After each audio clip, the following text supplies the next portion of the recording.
On this week's Keeping It Real, a family tree full of pictures hangs in Cam's parents' house, and he wonders a bit about the people in the pictures and what happened to the memories of them. A picture hangs at the top of the stairs at my parents' house. It's of my mother's grandmother, my great-grandmother. I think it's Grandma Leena. My father and I were trying to figure out who it was. My mother had told me about the picture and about Grandma Leena for years. I never listened. There are a bunch of other pictures. At the top, near the ceiling, are pictures of my mother and my father's family, and they form a family tree, coming together picture by picture, generation by generation, to a picture of my father and my mother with my brothers and me. It's nice. It's my roots. My mother's family was from the upper peninsula of Michigan. The cities of Ontonagon and Rockland come to mind. Her grandfather's corner drugstore, another's cattle farm. Mom wanted me to know about all these people. You'll want to know someday, she said. Mom told us that the happiest times of her life were her summer visits to her grandparents when she was a girl. She wanted us to know this. She wanted us to carry her summer memories on, afraid that with her death, they'd be gone. And they are. She died a while back.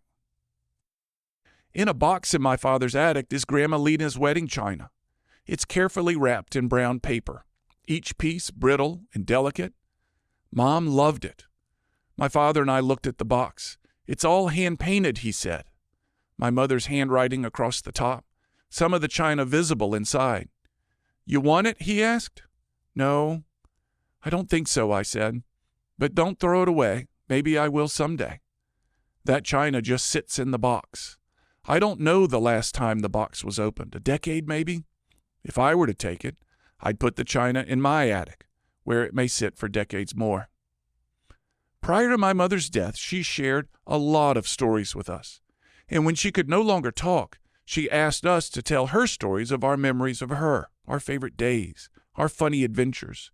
She wanted to know she wouldn't be forgotten. What is it in us that makes us want to be remembered so badly? And why do we hold on to things cherished by our loved ones that mean so little to us? I don't know. We were around the Thanksgiving table at my parents' cabin in the woods a few weeks back. Lots of food, lots of smiles. It's a special place. My mother came to mind, but I wasn't remembering her. I was feeling her.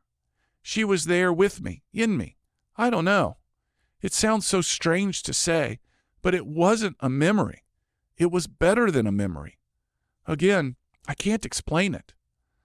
But I suspect it was the same way my mother felt when, every now and then, she opened the box, removed the paper, and held a piece of Grandma Leena's china. I'm Cam Marston, just trying to keep it real. To hear more commentaries, search for Keeping It Real with Cam Marston on your favorite podcast app or follow Cam Marston on social media.